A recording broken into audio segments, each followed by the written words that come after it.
안녕하세요. 22년 2월 18일 탑10입니다. 탑10은 세르바코바입니다. 러시아 안나 세르바코바가 피겨스케이팅 여자 싱글 프리스케이팅에서 4회전 점프를 2차례 성공하며 경기를 마무리했습니다. 지난 17일 동계올림픽 피겨스케이팅 여자 싱글 프리스케이팅에서 세르바코바는 쇼트 80.2점, 프리 175.75점, 종합 255.95점을 기록했습니다. 세르바코바는 도핑 검사에서 금지 약물이 검출된 카밀라 발리에바의 동료입니다.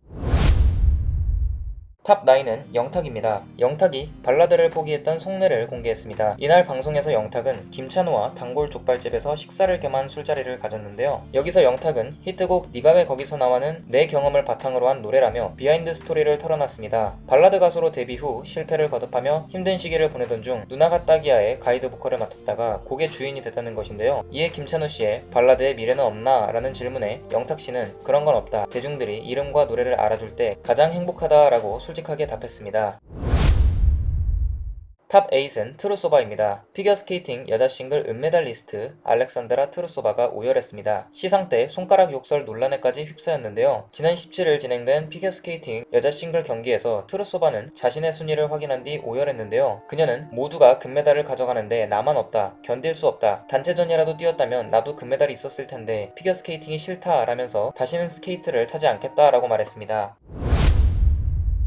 탑7은 발리에바입니다. 금지 약물 양성 반응이 나와 논란이 일고 있는 러시아 피겨스케이팅 선수 카밀라 발리에바의 팬들이 김연아 인스타그램에 비난성 댓글을 달고 있는데요. 발리에바의 팬들은 러시아와 영어로 카밀라는 아직 15에 불과한 아이다. 15살의 소녀를 비난하고도 부끄럽지 않나? 발리에바를 질투하는 거냐? 라는 등의 댓글을 달았는데요. 이에 한국 네티즌들은 김연아 말은 다 옳다. 너무 멋있다. 역시 퀸연아. 피겨계와 후배들의 노력을 위해 소신 있는 발언 응원합니다. 지지합니다. 발리에바 팬들은 진짜 부끄러운 줄 알아라 등의 댓글을 달며 김연아를 응원하고 있습니다.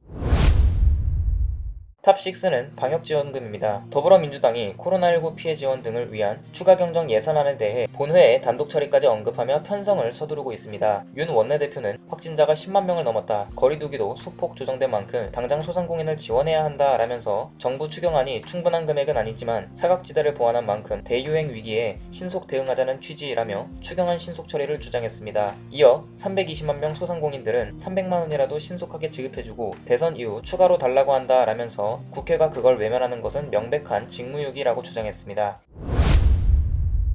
탑5는 MC 딩동 음주운전 도주입니다. 방송인 MC 딩동이 음주운전으로 적발되는데요. 당시 딩동은 경찰의 음주 측정 요구를 거부하고 경찰차를 들이받은 뒤 도주까지 하다가 4시간 만에 붙잡혔습니다. 서울 종암경찰서는 딩동을 도로교통법 위반 및 공무집행 방해 등 혐의로 18일 입건했는데요. 경찰은 전날 밤 10시쯤 서울 성북구 하월곡동 인근에서 누군가 비틀거리며 운전한다 라는 신고를 받고 출동했습니다. 경찰은 딩동이 흰색 벤츠 차량에 탑승한 것을 확인했으나 딩동은 정차 요구에 응하지 않고 도주했습니다. 딩동은 이 과정에서 경찰차를 들이받았을 뿐만 아니라 경찰관에게 부상까지 입힌 것으로 알려졌는데요. 새벽 2시쯤 검거된 딩동의 혈중 알코올 농도 수치는 면허 취소 수준 이상이었던 것으로 전해졌습니다. 이에 방송사 관계자 측에 따르면 불후의 명곡과 유희열의 스케치북 측이 이후 녹화부터 MC 딩동을 사전 MC에서 빼기로 결정했다고 밝혔다고 합니다.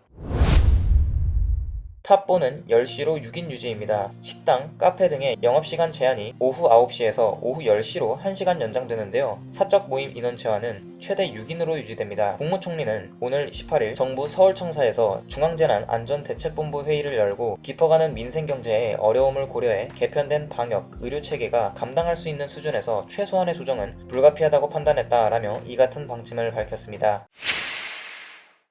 탑3는 러시아 우크라이나입니다. 조 바이든 미국 대통령이 지난 17일 러시아의 우크라이나 침공 위협 가능성에 대해 매우 높다라고 말했는데요. 러시아가 우크라이나 접경 지역에 배치한 군대를 철수 중이라고 밝힌 것은 대조적입니다. 다만 바이든 대통령은 아직 외교적 해결 기회가 남았다고 강조했습니다. 탑2는 유영입니다. 유영이 피겨계에 불거진 도핑 논란을 겨냥해 모든 선수가 해서는 안 될 것이라는 일침을 날렸습니다. 공교롭게도 인터뷰가 진행되던 순간 경기를 마치고 등장한 논란의 주인공 카밀라 발리에바는 침묵을 지키며 그 뒤를 지나쳤습니다. 대회 기간 내내 발리에바와 같은 그룹에서 연기한 유영은 그 선수에게 별다른 감정은 없었다. 나도 준비하느라 바쁘고 긴장해서 주변 신경을 쓸 여유가 없었다 라고 말했습니다. 그러면서도 도핑 문제에 대해서는 모든 선수가 하면 안 되는 것이고 규칙이라며 뼈있는 일침을 전했습니다. 탑1은 영업 1시간 연장입니다. 이재명 더불어민주당 대선 후보는 18일 정부가 자신의 요구를 묵살하고 영업시간을 1시간만 늘리기로 한 데 대해 관료들이 문제라고 맹비난했습니다. 이 후보는 이날 오후 목포 평화광장 유세에서 보신하고 옛날 관성에 매여서 전에 하던 것을 잘했다고 하니 코로나가 완전히 진화해 바뀌었는데 똑같이 한다라고 질타했습니다. 그는 수백 군중이 운집한 것을 가리키며 이렇게 다 모여도 상관없는데 6명 이상 식당에서 10시 넘어서 모이면 안 된다는 게 말이 되느냐라며 3차 접종까지 했으면 12시까지 영업하게 해도 아무 문제 없지 않겠나라고 목소리를 높였습니다.